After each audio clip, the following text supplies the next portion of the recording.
আসসালামু আলাইকুম। সবাই কেমন আছেন? আমি তো আলহামদুলিল্লাহ ভালো আছি। তো আজকে আমি দেশি চিংড়ি মাছ দিয়ে উস্তা রান্না করেছি, সাথে দিয়েছি আলু। তো কারা কারা এইভাবে উস্তা আলু দিয়ে চিংড়ি মাছ খেতে খুব পছন্দ করেন অবশ্যই কমেন্টস করে জানাবেন। আমার কিন্তু এটা ভীষণ ভালো লাগে, আমার হাজব্যান্ডও এটা পছন্দ করে। তো রান্নাটা করার জন্য প্রথমে চুলায় আমি একটা ফ্রাই প্যান বসিয়ে দিয়ে এখানে দিয়ে দিলাম পর্যাপ্ত পরিমাণে তেল। এরপরে দিয়ে দিলাম 2টা পেঁয়াজ কুচি। পেঁয়াজটা নেড়ে চেড়ে আমি ব্রাউন করে নিব। যতক্ষণ না ব্রাউন হচ্ছে ততক্ষণ নাড়াচাড়া করতে থাকবো। যখন পেঁয়াজটা ব্রাউন হয়ে যাবে তখন এখানে আমি যে চিংড়ি মাছটা কেটে রেখেছিলাম, এটা নদীর চিংড়ি মাছ, আমি গ্রাম থেকে নিয়ে আসছিলাম। তো চিংড়ি মাছটা এখানে 2-3 মিনিট নেড়ে চেড়ে ভেজে নিব।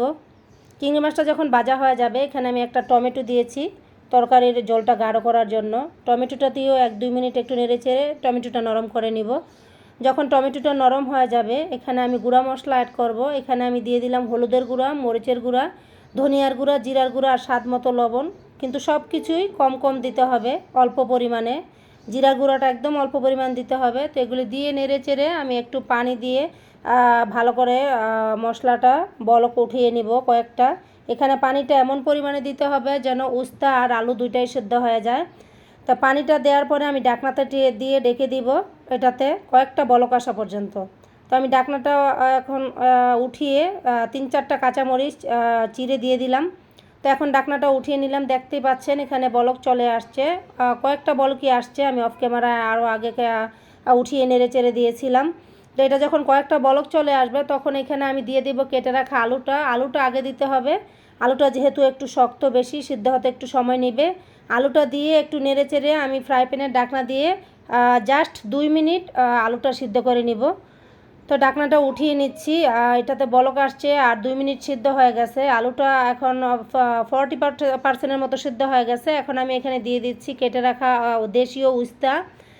তো উস্তাটা দিয়ে কিন্তু আর বেশি একটা নাড়াচাড়া করা যাবে না, এটা আলতো হাতে একটু নেড়ে চেড়ে সব কিছুর সাথে মিশিয়ে দিতে হবে। আর এই পর্যায়ে চুলার আঁচটা একদম হাই হিটে রাখতে হবে। আর এখানে কোনো ক্রমেই ঢাকনা দেওয়া যাবে না, ঢাকনা দিলে কিন্তু উস্তাটা তিতা হয়ে যাবে, এটা আপনারা মনে রাখবেন। ঢাকনা কখনো উস্তাতে দিতে হয় না। তো এটা নেড়ে চেড়ে দিয়ে আমি চলে গেছিলাম। এরপরে যখন আবার এটাতে বলক আসছে তখন আবারও আলতো হাতে একটু নেড়ে চেড়ে দিয়েছি। উস্তাটা দেওয়ার পরে সর্বোচ্চ 4 থেকে 5 মিনিট রান্না করলেই যথেষ্ট। উস্তা সিদ্ধ হতে কিন্তু বেশি সময় লাগে না। আর উস্তাটা একদম সিদ্ধ করে গলে ফেলা যাবে না, 90% সিদ্ধ করতে হবে, তাহলে খেতে স্বাদ পাবেন। আর এখন আমি এখানে ধনেপাতাটা ছিটিয়ে দিচ্ছি। ধনেপাতাটা অপশনাল, আপনারা চাইলে দিতেও পারেন, নাও দিতে পারেন। তো ধনেপাতাটা দিয়ে আমি এখন চুলাটা অফ করে দিব। এখানে কিন্তু জলটা বেশি মনে হচ্ছে, কিন্তু বন্ধ করার পরে আলুটা একদম জলটা টেনে নিবে, মানে একদম গামাখা একটা জল হয়েছে আর কি উস্তা আলুর। আমার হাজব্যান্ড প্লাস আমাদের দুজনের এই রান্নাটা খুবই পছন্দ। তো সবাই ভালো থাকবেন, সুস্থ থাকবেন। আল্লাহ হাফেজ। আসসালামু আলাইকুম।